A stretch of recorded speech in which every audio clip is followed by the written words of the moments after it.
Sejam muito bem-vindos a mais uma sessão de contos às 10 com história aqui na biblioteca. A história que eu trago hoje é uma história assim um bocadinho mais comprida do que as outras. Também a pensar nas crianças mais crescidas, mais velhas, não só nas pequeninas que estão aí em casa, porque os mais velhos também estão. E por falar em mais velhos, sabem uma coisa? Hoje é terça-feira. E se a biblioteca estivesse aberta ao público, como normalmente está, às terças-feiras nós temos uma atividade que se chama Histórias de Fio a Pavio. E estas histórias são para quem?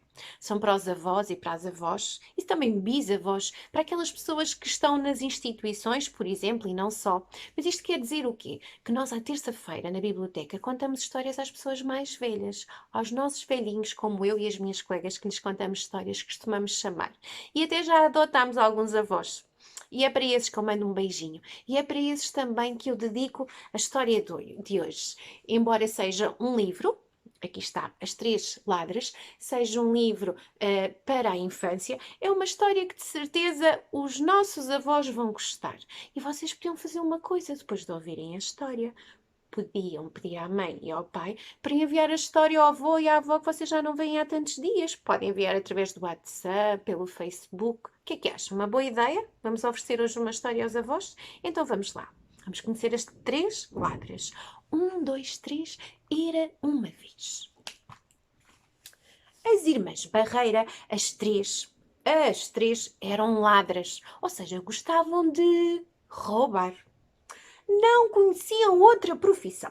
A mãe tinha sido ladra e as avós também. E também as bisavós. Até as elegantes antepassadas da família, que estavam retratadas nas paredes do salão, também elas tinham sido ladras. Oculta chamava-se a mais velha. Apesar de ser muitíssimo rica, vivia como uma mendiga. Escondia tudo o que roubava e, à luz de um pequeno candeeiro, estudava a maneira de se apoderar do brilho das joias e das moedas para depois espalhá-lo pelo seu corpo. Oculta Barreira tinha uma obsessão: brilhar como o sol do verão ou ainda mais. Lúcia, a irmã do meio, tinha a mesma obsessão que a outra irmã: brilhar como o sol do verão ou ainda mais. E à espera que a irmã descobrisse uma maneira de se apoderar do brilho das joias e das moedas, vivia da forma mais brilhante que conhecia, como uma verdadeira estrela de cinema. Justa, a mais nova, só roubava o necessário para não passar fome, frio ou apuros.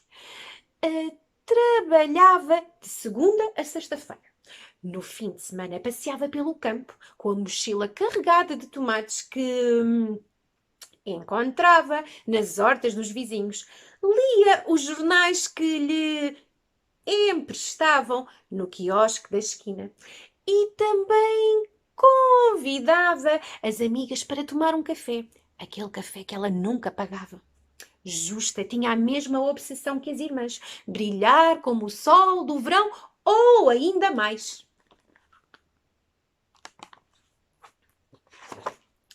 Um dia, Oculta reuniu as irmãs num elegante restaurante onde os talheres de prata diminuíram consideravelmente, para lhes dizer que tinha encontrado a solução para brilharem mais do que o sol do verão, ou ainda mais. Já sei, roubamos espelhos e pomos à volta dos nossos tesouros.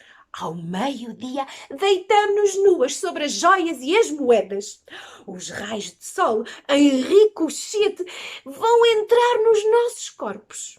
E ao entardecer, brilharemos como o sol do verão, ou ainda mais, dizia o Oculta. Roubaram muitos espelhos e, num esplêndido meio-dia, deitaram-se nuas sobre as joias e a moeda. Só que as irmãs Barreira não conseguiram brilhar como o sol do verão. Ficaram foi com um grande escaldão e tiveram de gastar boa parte da sua fortuna em pomadas contra as queimaduras. 3 meses depois, já com as feridas todas curadas, Oculta reuniu novamente as irmãs no mesmo restaurante para lhes falar do seu novo plano e aproveitou a ocasião para completar o seu faqueiro de prata. Roubamos ao rio a água prateada do entardecer e depois mergulhamos nela os nossos tesouros. Quando as joias e as moedas estiverem diluídas com o brilho da água e o reflexo da lua cheia, daquela lua cheia a iluminar, banhamos-nos nós então nessa água. E ao amanhecer brilharemos como o sol do verão, ou ainda mais, dizia a Oculta. Roubaram a água prateada do pôr do sol e nela demolharam todos os seus tesouros e durante vários dias. Chegando o momento, banharam-se nuas uma noite inteira sob o olhar da lua cheia. Só que as irmãs Barreira não conseguiram brilhar mais do que o sol do verão. Apanharam uma bronquite tal que ficaram um mês no hospital. Entre espirros, tremeliques e febrões, Justa teve muito tempo para pensar e também teve tempo para arrecadar termómetros para a sua coleção. Convenceu-se de que aquilo de brilhar como o sol do verão, ou mais ainda, era coisa impossível. Um livro que nunca devolveu lá na biblioteca do hospital. A irmã mais nova leu nesse livro que os camponeses eram os seres mais felizes do mundo. Com o dinheiro que lhe restava, comprou uma quinta que tinha ao lado uma outra quinta. E tratou de ser feliz. Rodeada de 8 vacas, 10 coelhos, 14 galinhas e uma mão cheia de couves, Justa foi esquecendo os seus tempos de ladra. Ela agora até pedia perdão às galinhas quando lhes recolhia um ovo. Um pequeno raio de luz começou a iluminar timidamente o olhar de Justa. Lúcia e Oculta continuaram a roubar e a experimentar todas as ideias que lhes passavam pela cabeça. Estavam convencidas que mais cedo ou mais tarde descobririam uma forma de brilhar tanto como o sol do verão ou ainda mais. Em cada manhã, Lúcia e Oculta penteavam-se com pentes de ouro e arrepelavam os cabelos porque o brilho dos pentes não se mantinha nas suas cabeleiras. Entretanto, Justa ordenhava as suas vacas. Ordenhar é tirar o leite às vacas. E as vacas já eram 12. E sorria. Em cada manhã, o cabelo de Justa ficava um bocadinho mais brilhante. E a manada de vacas do seu vizinho, todos os dias, ficava um bocadinho mais reduzida.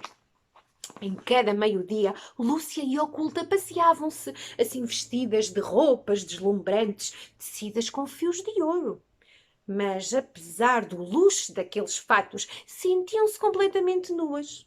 O brilho dos tecidos não entrava nos seus corpos. E, entretanto, a Justa dava a comer aos coelhos, que já eram 18, e sorria.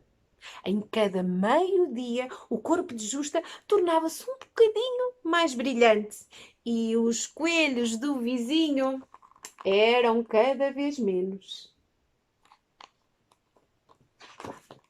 Em cada tarde, Lúcia e Oculta comiam bananas com talheres dourados. Mas nem o amarelo das bananas, nem o dourado dos talheres lhes permanecia nos lábios. Entretanto, Justa comia alfaces e tomates recolhidos da horta do vizinho.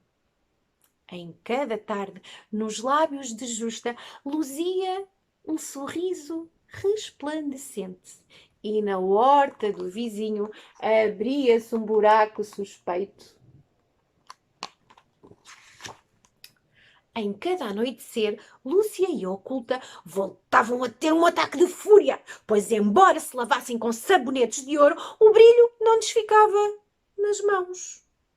E, entretanto, Justa banhava-se lá no lago da quinta, diante das galinhas. Agora já eram 24. E sorria.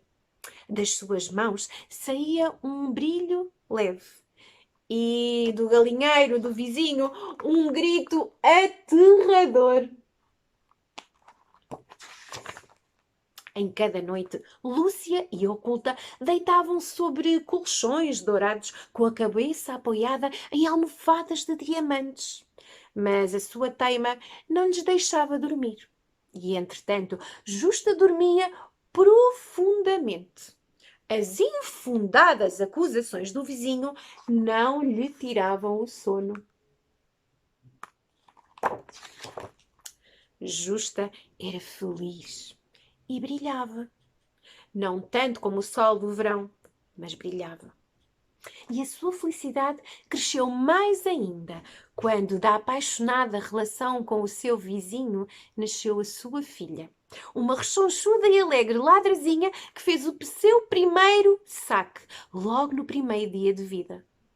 Roubou o coração da mãe. E quando souberam do nascimento da sobrinha, Lúcia e Oculta esqueceram as ideias extravagantes e correram à casa da irmã para conhecer a criança. Levaram-lhe como presente um grande saco cheio de joias e cheio de moedas. E ficaram de boca aberta ao ver que o brilho da menina era mais intenso do que o que estava dentro do saco.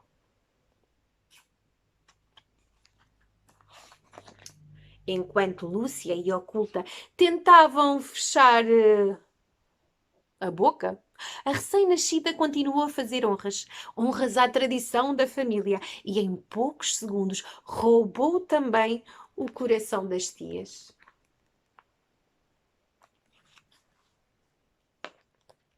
Um enorme sorriso iluminou os rostos de Oculta e de Lúcia. As irmãs Barreira, as três, eram felizes e brilhavam. E Vitória, Vitória, acabou-se a história. História contada, boca cheia de marmelada. Marmelada e pudim, a nossa história chegou ao fim. Espero que vocês aí em casa também me brilhem muito. Beijinhos, até amanhã!